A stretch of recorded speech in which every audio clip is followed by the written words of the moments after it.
Buenos días, buenas tardes, buenas noches. En este video vamos a dar toda la información y hacer un breve repaso y análisis de las 3 finales continentales que se estarán jugando en Europa durante finales del mes de mayo.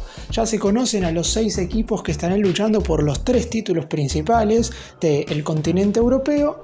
De los 6, 3 son elencos de Inglaterra. Llama la atención que quizás para muchos los 3 mejores equipos ingleses en general, que son Liverpool, Manchester City y Arsenal, no formarán parte de ninguna de las 3 finales. Sí estarán los otros 3 conjuntos del Big Six, y después tenemos un equipo italiano, un conjunto francés y un combinado español. No hay alemanes entre ninguno de los 6 conjuntos que juegan las finales de la Champions, de la Europa League y de la UEFA Conference League. Como ya sabemos, la final de la Liga de Campeones la disputarán Inter de Milán contra Paris Saint-Germain. La final de la UEFA Europa League la estarán jugando el Manchester United contra el Tottenham, mientras que por último la final de la UEFA Conference League la jugarán el Chelsea contra el Betis. 3 finales apasionantes, obviamente cada una con su respectivo calibre, porque la Champions es la más importante de todas. El ganador de la Europa League, de hecho, se gana el derecho a jugar la Champions en la siguiente temporada, mientras que el ganador de la Conference se gana el derecho de jugar la UEFA Europa League en la siguiente temporada. En este video repasaremos y haremos un análisis de las 3 finales. Empecemos. Y vamos a comenzar con la gran final de la UEFA Champions League.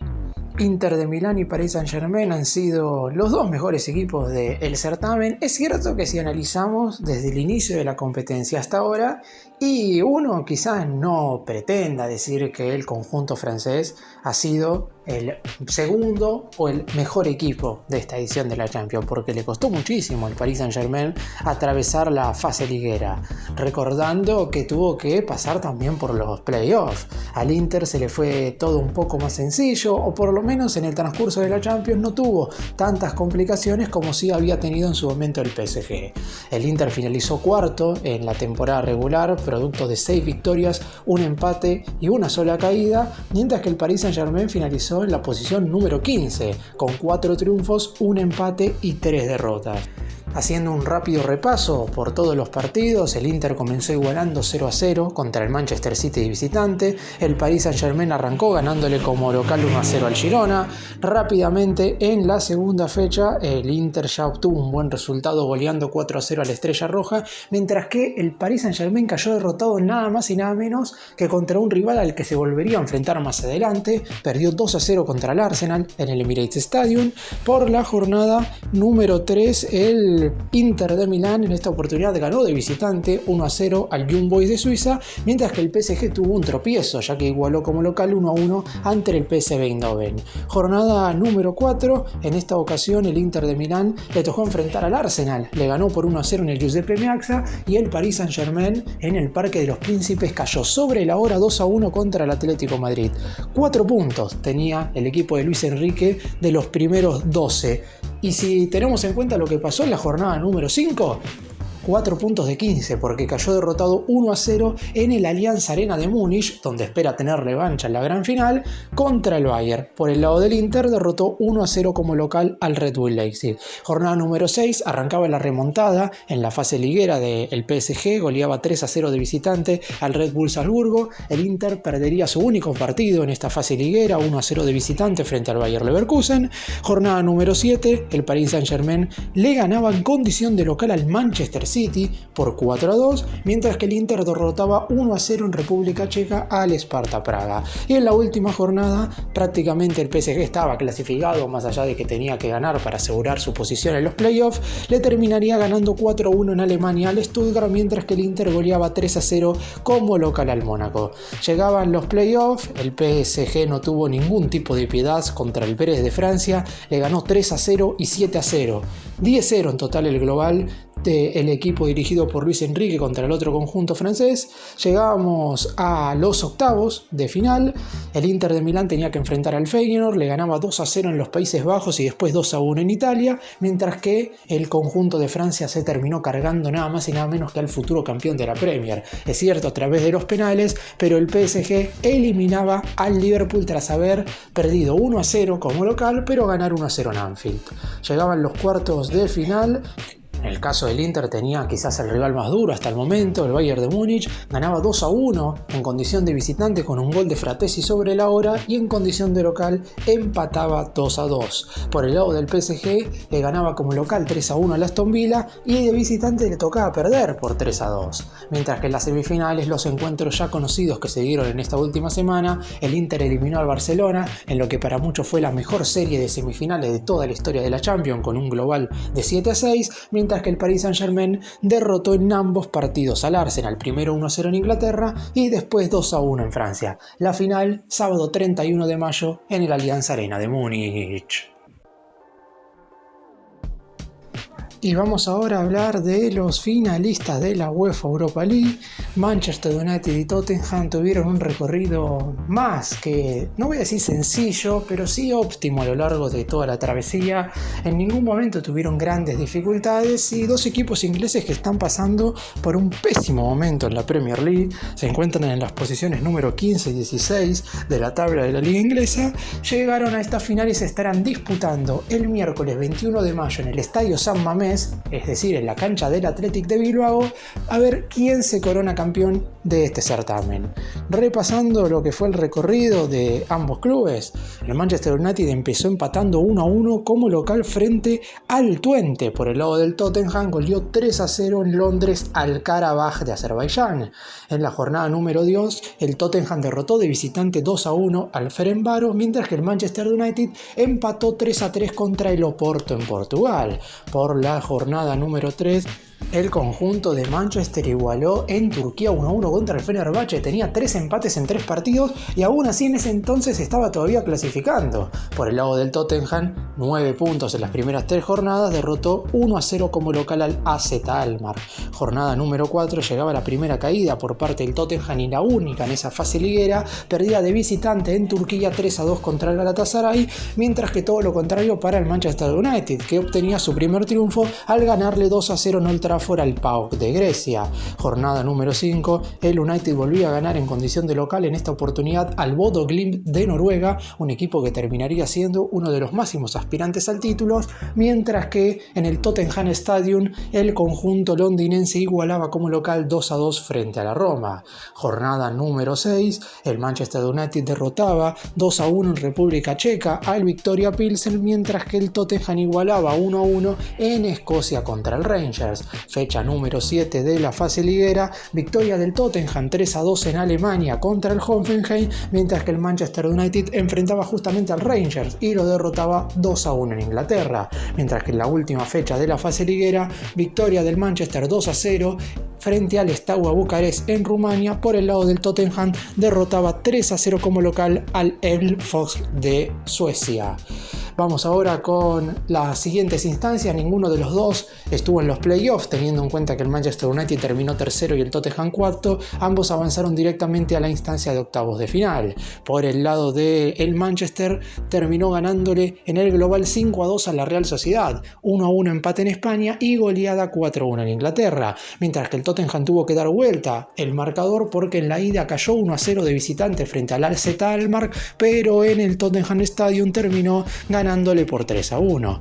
Vamos ahora con la serie de cuartos de final. 1-1 en Londres empataba el Tottenham ante la Eintracht de Frankfurt, pero en Alemania los ingleses se imponían por 1-0, mientras que el United tuvo una serie de locos frente al Olympique de Lyon. Primer partido empató 2-2 en Francia y en el segundo encuentro tuvieron que ir a un alargue, iba perdiendo 4-3 en el minuto 119 y 2 goles en los últimos 3 minutos, el último en el 122, hacían que el United ganara el global por 7-6 y ese partido por 5-4, mientras que en las semifinales ambos la tuvieron más fácil de lo imaginado. El Manchester se terminaría imponiendo 7-1 en el global al Athletic de Bilbao al golearlo los dos partidos, 3-0 en España y 4-1 en Inglaterra. El Tottenham goleó 5-1 en el global al Bodo Glimt de Noruega, 3-1 en Londres, 2-0 en Noruega.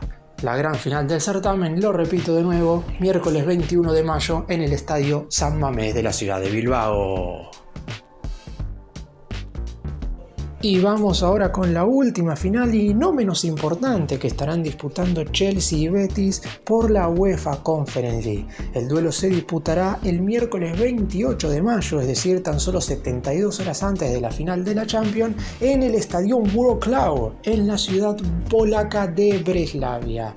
Recordemos que la Conference League, si bien también tenía una fase liguera, no eran 8 partidos como en la Champions y en la UEFA Europa League, sino que eran tan solo 6 encuentros. El Chelsea fue sin lugar a dudas el mejor equipo de toda esa instancia, teniendo en cuenta que ganó los 6 partidos, mientras que al Betis le costó muchísimo, teniendo en cuenta que ganó 3, empató 1 y perdió 2 y solamente marcó 6 goles en esos 6 cotejos. No ha sido quizás la mejor campaña del Betis a la hora de llegar a esta final, pero en definitiva llegó al encuentro definitivo. Recordando todo el trayecto de ambos equipos, el Betis empezó perdiendo de visitante 1-0 contra el Legia Varsovia de Polonia. El Chelsea por su parte derrotó en condición de local 4-2 al Gent de Bélgica. Segunda jornada le tocaba al conjunto de Inglaterra ganarle 4-1 de visitante al Panathinaikos de Grecia, mientras que el Betis se complicaba solo porque igualaba en condición de local 1-1 contra el Copenhague. Jornada número 3, en esta ocasión el Chelsea no tuvo ni siquiera un poco de piedad contra el Noah de Armenia, le ganó 8-0 en Stamford Bridge, mientras que el Betis ganaba su primer partido 2-1 frente al Celje de Eslovenia. Jornada número 4, por el lado de los británicos, seguían teniendo un rendimiento más que óptimo en este torneo, 2-0 de visitante al Heidenheim, inclusive terminaron ese encuentro con un jugador menos, pero ganaron prácticamente sin complicaciones. Por parte del Betis de España, llegaba la segunda derrota, esta vez en condición de visitante 2-1 frente al Melda Boleslav de República Checa. Ya ven, los nombres de los equipos eran poco importantes y por eso mismo uno creía que el Betis no iba a llegar tan lejos. Quinta jornada, Chelsea derrotaba de visitante 3-1 al Astana de Chipre, mientras que el Betis también ganaba de visitante, esta vez 1-0 frente al Petrograd SG de Moldovia. Llegaba la última, la sexta fecha de esta primera fase liguera. El Chelsea prácticamente sin despeinarse le ganaba 5-1 como local al Shamrock de Irlanda. Por el lado del Betis tenía que ganar como para que no corra riesgo la clasificación y vencía 1-0 al HJK Helsinki en la última jornada. De esta manera Chelsea clasificaba a los octavos de final, mientras que el Betis tenía que atravesar los playoffs. No tuvo mayores dificultades el Betis, más allá de que perdió el duelo de vuelta como había ganado 3-0 la ida en Bélgica contra el Gent. El hecho de caer 1-0 en el Benito Villamarín no le provocó ninguna complicación para jugar el cotejo de octavos de final. En esta instancia el Chelsea volvió a mostrarse superior, ganándole primero de visitante 2-1 al Copenhague y después como local 1-0, global de 3-1, y el Betis esta vez sí imponía su jerarquía contra el Guimarães de Portugal, no en el primer partido, porque en España empataron 2-2, sin embargo en la vuelta en Portugal el Betis ganó 4-0. Llegamos al duelo de cuartos de final. En este caso el Chelsea ganó 3-0 de visitante frente al Legia Varsovia de Polonia y cayó de local en el segundo partido. Perdía el invicto el Chelsea 2-1, en el global 4-2 igual clasificaba, mientras que el Betis iba a enfrentar a otro equipo polaco, al Jagiellonia, le ganaba 2-0 de local y de visitante igual a 1-1, mientras que en las semifinales los duelos que se dieron esta semana. El Chelsea por su parte le ganó primero de visitante 4-1 al Djurgården de Suecia y posteriormente de local cerraba la serie ganando por 1-0. Por el lado del Betis, en condición de local ganaba 2-1 a la Fiorentina, mientras que de visitante empataba 2-2 y se clasificaba a la gran final miércoles 28 de mayo en Polonia. Claramente las finales tienen cada uno su propia importancia, no es lo mismo ganar la Champions que ganar la Europa League o que ganar la Conference League. De hecho, el United y el Tottenham, que se encuentran en las posiciones 15 y 16 de la Premier, y difícilmente hubieran peleado la Champions con el rendimiento general que tuvieron. El Inter y el PSG han sido claramente durante este 2025 los mejores equipos de Europa. Quizás si analizamos la primera parte de la temporada, los franceses no habían tenido un rendimiento tan óptimo, pero en esta segunda parte de la Champions no hubo mucho que discutir. Quizás llama la atención de que todos los equipos que alcanzan estas instancias definitivas son verdaderamente conjuntos conocidos y relevantes. Es cierto que en la Conference League normalmente terminan llegando a esta clase de equipos porque el Chelsea era lógico que iba a alcanzar estas rondas definitivas sabiendo que tiene una plantilla muy superior a la del resto. El Betis se logra meter esa final, veremos si puede dar el golpe frente al conjunto británico. 3 ingleses, un español, un italiano y un francés, esos son los 6 finalistas de las competiciones europeas en esta temporada 2024-2025.